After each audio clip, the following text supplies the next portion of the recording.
Is the WWE bringing back the XFL? Also, there's a 48-hour remake in the works, and Nintendo is bringing back the Nintendo Power magazine as a podcast. And we're going to talk about all that and more coming up.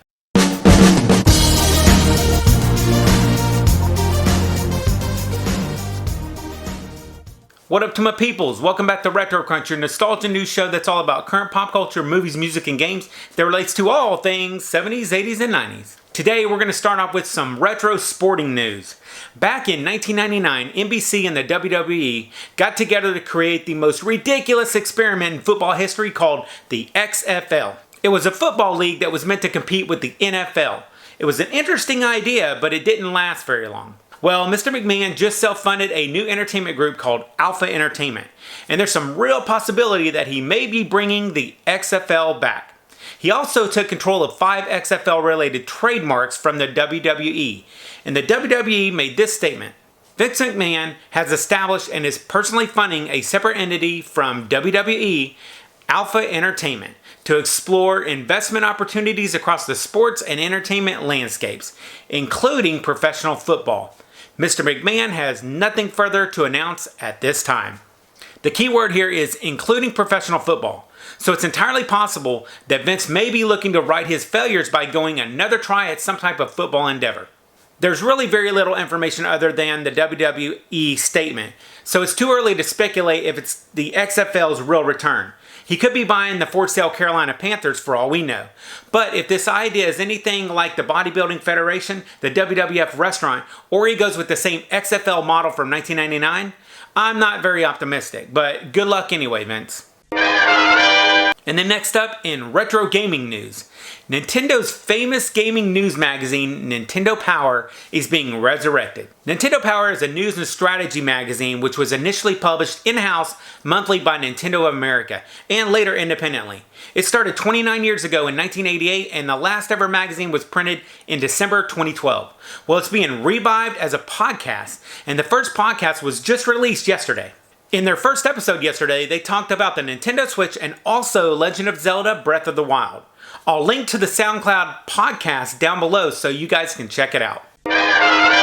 Now let's talk some TV and movie entertainment news. Okay, I'm a huge fan of the 1987 romantic comedy Overboard. It's the original film famously starring Goldie Hawn as the spoiled heiress who gets flung from her boat, and Kurt Russell as the carpenter who falls in love with her. But I was a little bit apprehensive when I found out that there was going to be a remake of the classic.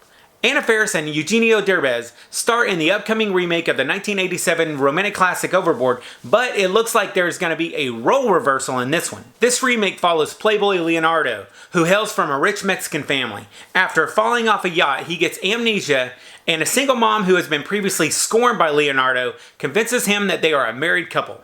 Overboard is due to be released in April 2018, so there should be some movie trailers coming out for this in the pretty near future. And speaking of movie remakes, do y'all remember Eddie Murphy's flick 48 Hours, which came out in 1982? Well, it's being remade and it's at the helm of Paramount Players. It's still in the very early stages of development, with Chernin Entertainment producing the remake, and they are just now working on a screenplay for the film. So it's too early to know if it will even have any near resemblance of the 1982 original. Remakes haven't fared very well in recent years, so we'll just have to wait and see how this one turns out. Also, the Halloween reboot is really shaping up, and they are really trying to make this new Halloween a great one. They're adding Nick Castle to the cast to play Michael Myers again. He also played Michael Myers in the original 1978 flick, so this is reassuring to the quality of the film. The movie is slated to be released on Friday, October 19, 2018, just in time for Halloween. And on this day in history, December 22nd, 1963, the national Christmas tree at the White House, which is normally lit at the end of November, was not lit until the 22nd of December 1963 because the United States was in mourning following the assassination of U.S. President John F. Kennedy. And that's it for the retro news this week. With the holidays now here, I'm sure a lot of you are going to be out shopping and traveling this Christmas season. So be safe out there and have a happy holidays. And remember, if it ain't retro, it ain't worth watching.